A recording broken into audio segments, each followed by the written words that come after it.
Sung Jinwoo's shadows are so overpowered, they could wipe out any country in the world. But among these 10 million shadows, which ones stand out as the absolute strongest? So, here are the 14 deadliest and most overpowered shadows in solo leveling. Before we start cooking, let me break down the shadow ranks real quick for you, because that's going to help you understand just how badass they really are.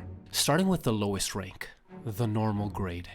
These shadows are, let's say, the noobs, the foot soldiers, and basic troops in the shadow army. They might be the lowest, but they're mostly as strong as C rank hunters, or even lower. But still, they could kill a few monsters or even hunters. Then there is the elite grade. You'll see a lot of these guys in the shadow army, and they're on par with the B rank hunters in terms of strength. Next, knight grade. They're on the same level as A rank hunters, and once they hit this grade or above, Jinwoo can start giving them names. Once shadows level up to elite knight grade, they'll be as strong as S rank hunters. Now, just a heads up on the next two ranks, it might get a bit confusing because in the light novel they're known as commanders, but in the webtoon they go by general grade. So in this video, let's stick to calling them general grades. These shadows are so strong, they can easily overpower even the strongest S rank hunters, like Goto Ryuji, who is the strongest hunter in Japan. The next rank in the manhwa are called commanders, but according to the light novel, they're called marshal. However, in this video, let's just call them marshals because, let's face it, that just sounds way cooler. So, martial grade shadows, they're insanely strong, capable of going toe-to-toe with a national level hunter, and even a monarch. Yes, a monarch like Tarnak or the Frost Monarch. And finally, the top tier grade, the Grand Marshal. These shadows are so powerful, they can easily kill a monarch. They also serve as leaders of the entire shadow army, second only to Jinwoo, the shadow monarch himself. Now, let's start with the Ant Queen. After Jinwoo defeated the Ant King and named him Beru, he extracted the shadow of the Ant Queen. Right off the bat, this girl was at a general rank as a shadow, but compared to the other shadows, she was actually useless. Reminds me of Sakura. I know that she was pretty tough back when she was alive, like she could go head to head with multiple S rank hunters, especially because of her ability to shoot out a massive amount of purple poison. This poison was so deadly, it seriously injured two powerful, well-geared S rank hunters. Yet, according to Beru, her true power wasn't about her strength. It was how she could give birth to thousands of baby ants for like 4 years. Damn, that's a lot of babies. I mean, it's a superpower, alright. Like, I think one baby is a lot, you know? How many babies can you handle as a parent? And each new batch of ants was even stronger and smarter than the ones before. Plus, she could genetically breed them. For example, the Ant King. This means her real strength is creating an army all by herself, making them terrifying, since multiple S-rank hunters struggled against them. But despite being at a general grade, after Beru mentioned that the Ant Queen's main thing was having babies, and since she couldn't do that anymore without a real body, she was really not cut out for battle. On top of that, Jinwoo realized she actually started to control the shadow ants, overpowering his own authority over them. Wait, someone else controlling shadows other than Jinwoo? That's why Jinwoo cancelled the extraction. Instead of arise, he said derise. And even if Jinwoo had kept this shadow, she'd still be kinda useless, unless she could just, spam poison everybody. When Jinwoo finally kicked Baran's ass, he turned the Wyvern, Kaisen, into a shadow. And since he forgot Wyvern's original name, he just named it Kaizel. Sung Drip Woo basically stole the Demon King's ride. The bad news is, throughout the entire story, Kaizel's mainly just flying around. Seriously, like about 80% of the time. The Shadow's job is to be Jinwoo's trusty Hot Wheels, especially when he can't use Shadow Exchange because it's on cooldown. We never actually see Kaizel fight, which is kind of a waste because he's basically night grade. But his ability to fly is a huge advantage. If Kaizel fought shadows like the Ant Queen, he could simply pick her up and drop her from midair and game over. However, that's only if the target is alive, with flesh and blood. Since they're shadows, they might not die easily from a fall. Regardless, the feeling is terrifying.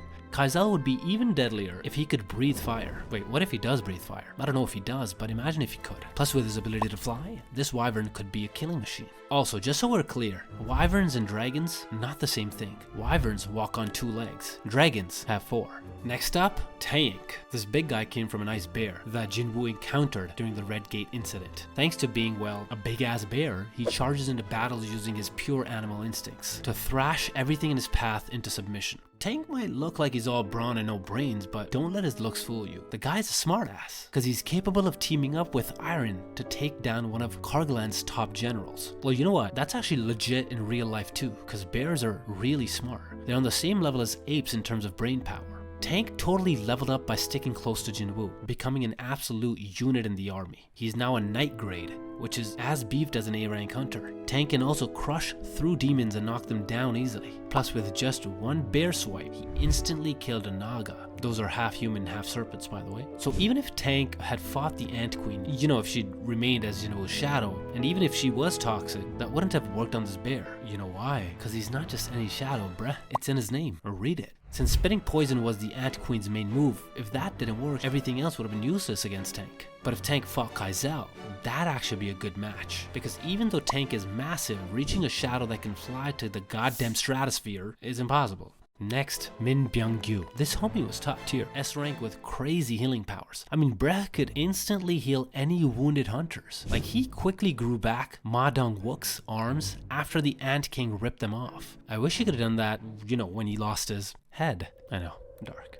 So, after Jinwoo killed the Ant King, he used Min Byung-gyu's shadow to heal Cha-hae-in, because Ma Bei almost died. Once she was healed, Jinwoo honored Bak's wish, letting Byung-gyu's shadow disappear and his soul rest in peace. Even though we didn't see his rank when Jinwoo extracted his shadow, luckily our boy Byung-gyu gave us some deets about his strength. When he was alive, he said that he was on par with A-rank hunters. But imagine if Byung-gyu had stayed a shadow till Jinwoo had hit Shadow Monarch level. Like, I'm telling you, this guy would have been a monster. So in theory, the first time he became a shadow, he was already at Knight grade. And when Jinwoo awakened as a new Shadow Monarch, it's possible that Min Byung-gyu could have achieved Elite Knight grade, a rank that is equal or can even overpower an S-rank hunter, meaning Byung-gyu could grow stronger than his best friendo, Bak Yeon-hoo. But aside from his combat skills, the most terrifying power he had was his healing magic, because Byung-gyu could instantly heal Bak and Ma Dong-wook back to their prime condition after the Ant Queen spat poison all over them. And he could easily heal Cha-hae-in back to full health from the brink of death. Not only that, but he was able to buff the stats of his fellow hunters. So if he had remained a shadow, Byung-gyu would have been perfect for supporting the shadow army, and especially Jinwoo, because he could heal them and give them a lot of buffs. Like, this guy can both help fight and support his teammates. This is the ideal partner in life, guys. Wow, girls, get you a guy like this one. Plus, Byung-gyu's got invisibility, or Envy for short. That means you won't catch even a glimpse of him, physically or magically, unless you're the Ant King. And if Min Byung-gyu had stayed as a shadow, I bet he could have taken down the Ant Queen solo. Though if he fought Tank, it might have been a showdown. If Tank tried to attack Byung-gyu, Bro could just buff himself up and heal right back. Since Tank is only at Knight grade, Byung-gyu's got a solid shot at winning because, you know, he's theoretically an elite Knight grade. Now, Kaizel versus Byung-gyu, if Kaizel stays grounded, Byung-gyu's got a shot. But if Kaizel takes to the skies, that's a different story, unless Byung-gyu's, you know, not scared of heights. I'm not scared of heights. You're scared of heights, aren't you? Next, the Giants. During the raid on Tokyo, Jinwoo turned them into shadows. And bro, let me tell you, these big boys are tough. Tough enough to fight an S-rank hunter. This actually happened with the Japanese S-rank hunters, because these giants aren't just huge, they're also super fast. Like, what? They're so overpowered, they've basically defied the laws of physics. You know, the bigger you are, the slower you'll move. But, you know, they are from another world. So I guess they said, to hell with gravity from this world. I didn't know you could just make a decision like that. Yet it's not just the S-rank hunters who had a problem dealing with these giants. Liu Zhugang, a national level hunter from China, struggled just to take down one of them. And if tackling one giant is a big deal, pun intended, just imagine facing off against 12 or 30 of them. This means that these giants could destroy an entire country. If Jinwoo hadn't stepped in, they could have easily wiped out Japan. So if you try to fight these giants solo style, then yeah, that's a death wish, unless you're Captain Levi. Even on a 1v1, it'd be a tough fight, even for the likes of Tank or Min Byung-gyu. Sure, they might land some hits, but taking them down is a challenge. So the only way to defeat a giant is you gotta outnumber them. But there is one shadow who can take on these giants, and that is Jima. This Naga isn't just any shadow, he's elite night grade, and thanks to his mana, Jima can beef up in size, and with his raw strength plus his trident, he can easily take down a giant with just one hit. Next, the Unnamed Titan. So this guy's name was never dropped in the webtoon, but Jinwoo turned him into a shadow when their race tried to invade Earth. According to the rulers, these titans are a tribe of giants that survived by eating rocks. Damn, these guys like it hard. I mean, it makes sense why they look spiky and rocky. These titans targeted Earth because they detected Jinwoo's power and wanted to mess with Earth. Unfortunately for them, their timing was just a little off. They arrived when Jinwoo was already a god. Now, check out this big guy. You see, he explained that titans decrease their size when they're ready to use their full power.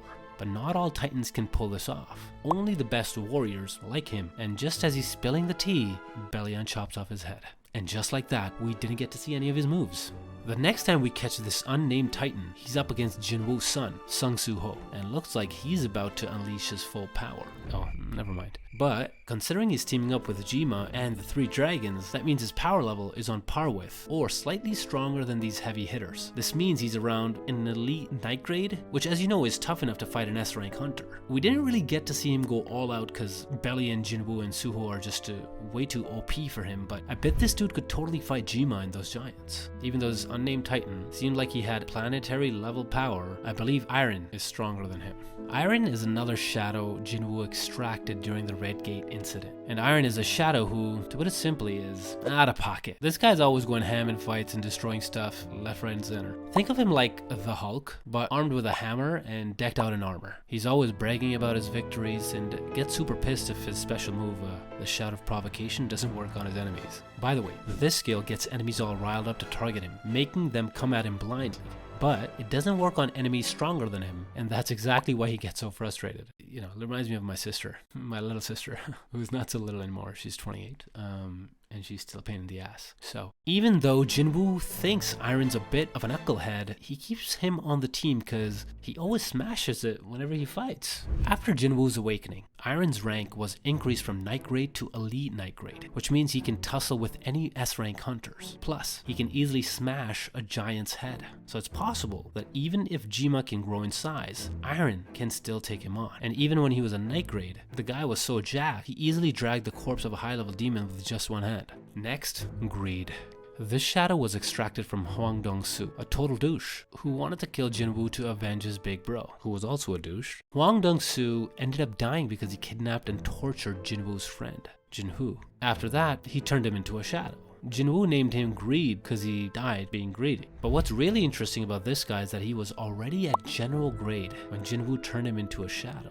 And general grade shadows are way stronger than S-rank hunters. However, even though Greed is super powerful, we never really got to see what he's fully capable of. The only time we got a glimpse of his power was when he easily broke out of the Frost Monarch's ice prison and just flexed his damn muscles. Still, it's crystal clear that Greed is stronger than Iron, even though Iron got more, screen time. Because Hwang Dong-soo was already S rank when he got turned into a shadow, while Iron, Kim Chol, was just an A rank. Next up, we've got Tusk. He was originally a High Orc shaman named Kurgalgan that Jinwoo ran into during a team-up raid with some hunters on an A-rank gate. Once Kurgalgan turned into a shadow, he was already at elite night grade. And he's so strong that with just one of his fire spells, he can wipe out demons and giants like it's nothing. Plus, he's got gravitation magic. He can levitate his target and then toss them around, slamming them into the ground over and over until every bone in their body is broken. But that spell is just the most basic one. His strongest spells are part of what I call the Hymn series, because most of these spells start with the word Hymn. By the way, these spells are actually based on the zodiac signs. Did you know that? First up, the Hymn Protection. Tusk can create a shield around himself or a target, perfect for defense. So even if he's up against strong ops, or even shadows like Greed or Iron, he can easily block their attacks. Tusk's got spells with debuffs too, like the Hymn of Frenzy. This spell weakens the target's defense and cranks up the damage they take from attacks. So even if you're tough like Iron or Tank, this spell still means trouble. Another debuff spell is the Hymn of Agony, which curses his targets with intense pain. Then there's the Hymn of Blindness, which just like it sounds, will literally blind you. And for those hunters out there who are super strong or athletic, Tusk can drain your stamina with the Hymn of Slumber. Next up is the Hymn of Lethargy, which is perfect for handling my friend's cat, because that mofo is just jumping up everywhere. Oh, sorry, back to topic. Hymn of Lethargy is perfect for handling super speedy opponents. With this power, Tusk can literally freeze them in place. Yeah, no, I really need this for that cat. And don't forget about the Hymn of Giants. Tusk can grow in size with his mana, so whether you're a Jima, a Giant, or even a Titan, Tusk can take you on with this spell. He can also use the Hymn of Strengthening, a buff that boosts his or his target's strength. So if he's up against Greed, Tusk can use this spell to match or even overpower his opponent's strength. But, of course, he can't fight with the buffs and debuffs alone. He also has offensive spells, like Hymn of the Blazing Fire, where Tusk shoots off a wave of fireballs. Yet fireballs are nothing compared to the Hymn of the Fire Dragon. When Tusk uses it, his hood transforms into a dragon's head, blasting out a massive fire beam from his mouth. And with this special item called the Orb of Avarice, the fire beam gets even stronger. It's so powerful, it totally wiped out the Demon King's attack like it was a flame from a lighter that he blew on. By the way, Baron is basically the copied version of the Monarch of White Flames, meaning Tusk was already as strong as a Monarch when he hit Elite Knight grade. After Jinwoo awakened, Tusk instantly leveled up to General grade, and at this grade he flexes powers against the 3 Shadow Dragons. His Hymn of the Fire Dragon, especially with the Orb of Avarice, proved his power is way beyond the 3 dragons combined. When the Titans tried to invade Earth, Tusk easily wiped them out. Also, even though Greed and Tusk are at the same rank, I still believe Tusk is stronger. He's got a lot of advantages because he simply has more tricks up his sleeves. Next, Igris. Quick recap. He used to serve Ashborn, the original Shadow Monarch. When Ashborn decided it was time to retire and choose a human successor, he instructed Igris to test Jinwoo to see if he was worthy to become Ashborn's vessel. At first, Igris didn't like Jinwoo, but after Jinwoo kicked his ass and turned him into a shadow, he slowly accepted his new master. By the way, when Jinwoo first fought Igris's true powers were sealed, but even without being at full strength, he almost killed Jinwoo. When he finally became a shadow under Jinwoo, Igris was at Knight grade, making him as strong as an A-rank hunter. But when Jinwoo stepped up as the new Shadow Monarch, Igris's true rank was revealed, and he was at Martial grade, which means that Igris has been at Martial grade this whole time. That's crazy. Since Igris has been a swordsman for what? I don't know, eons? Yeah, eons, bro. Like, he's the top DPS swordsman, like damage per second in the Shadow Army. Plus, Igris is kind of like a Jedi because he can move things with his mind. I mean, of course, there's a limit to it. Not only that, he also wields the Demon King's sword. This sword is crazy strong and makes the user's attack go up by like 350 points, making it Jinwoo's second best weapon. Also, it has this cool move called the Storm of White Flames that summons endless lightning storms every time Igris swings the sword. And as a martial grade shadow, he has the power to fight a national level hunter or even stand toe to toe with a monarch. When Jinwoo went away for a few minutes to hunt Rakan, the Monarch of Fangs, Igris was so overpowered that he legit held off the Frost Monarch solo. Now what do you know about that leveling? Think about it, he fought the Monarch of Frost by himself. So if Igris were to fight Tusk, this orc's magic spells wouldn't work on Igris. I mean, bruh, the Frost Monarch was terrified of Igris. What could a general grade shadow do against him? But since monarchs are basically gods and Igris can fight one of them, that means Igris by default is already a god tier level guy. Like, that's a guy right there. But if there is a shadow who can rival Igris, then that is Beru. When he was still the Ant King, he destroyed multiple S-rank hunters and instantly killed them, including the strongest S-rank hunter in Japan, Goto Ryuji. When Beru became a shadow, he was already at general grade, and at this grade he was already very strong because he single-handedly slaughtered what was left of the ant colony in Jeju Island. He could also solo a dungeon, and with his brute strength he nearly killed Cha Hae-in while training because he lost control. Thank the gods, Jinwoo interfered because I almost lost my waifu. Jinwoo almost lost his waifu. After reaching the martial grade, and during the fight with the monarchs, Beru's sheer strength let him escape from the Frost Monarch's ice prison. So, even if Tusk could use the Hymn of Protection, there's a chance that Beru could destroy that. Or even if you were as tanky as Iron, that wasn't gonna work on Beru. Beru also fought not one, but two goddamn monarchs. The first one was Kureisha, the queen of insects, and Beru effortlessly chopped off her fingers. The second was Tarnak, the monarch of steel, and with Belion's help, they easily took down this tough opponent.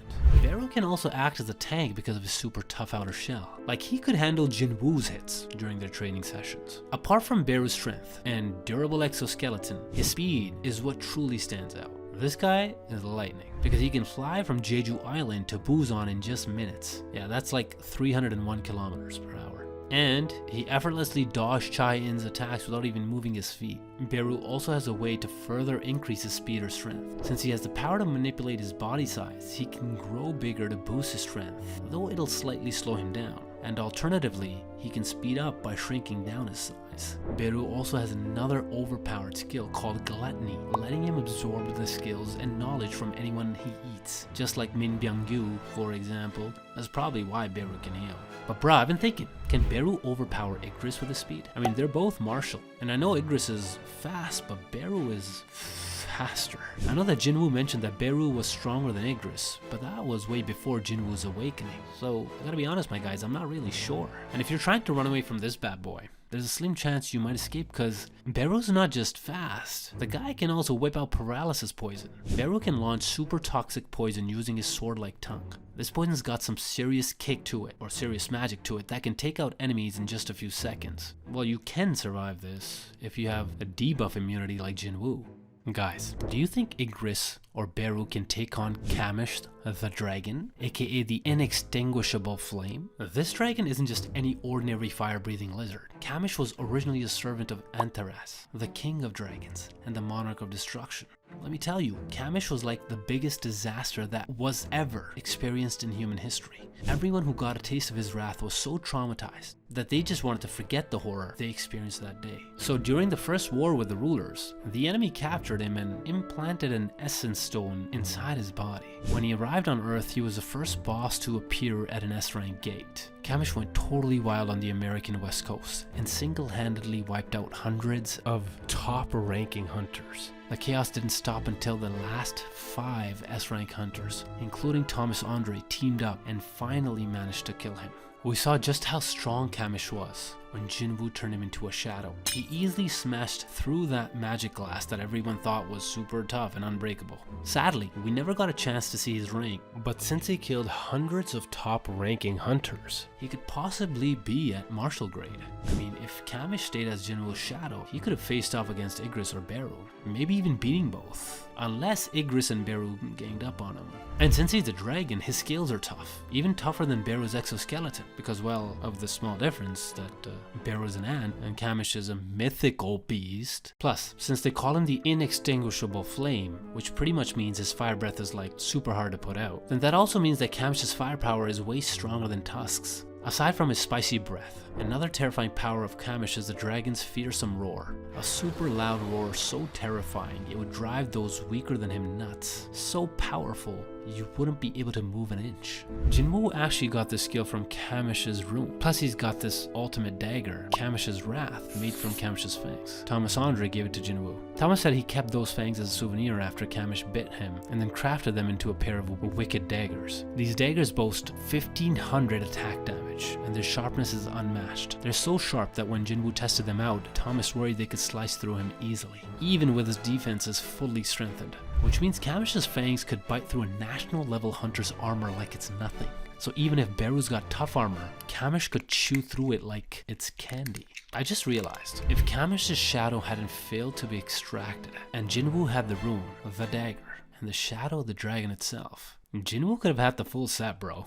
Next, Belion. He was Ashbourne's right-hand man, and the strongest shadow in the Shadow Army, holding the highest rank, the Grand Marshal. This means Belion's strength is only second to Jinwoo. With that insane power level, he can easily kill a monarch. Like this one time when he and Beru went up against Tarnak, the monarch of steel and the king of monsters. They handled this guy without even breaking a sweat. I mean, they're shadows, so they don't really sweat, but when Jinwoo defeated the 3 monarchs, Rakan, Kureisha, and the Frost Monarch, who tried to kill him, Belion arrived on Earth with Ashbourne's OG Shadow Army. After that, we got the first glimpse of his power during his fight with Beru. Our boy Beru wanted to fight Belion for the title of Grand martial. So as these two shadows faced off, Jinwoo thought that Bellion was more of a strength build shadow because this dude is massive and wields a huge ass sword. Now Jinwoo assumed Beru had a shot at winning since, Beru's speed could give him an edge over Bellion's strength, but Jinwoo underestimated Bellion.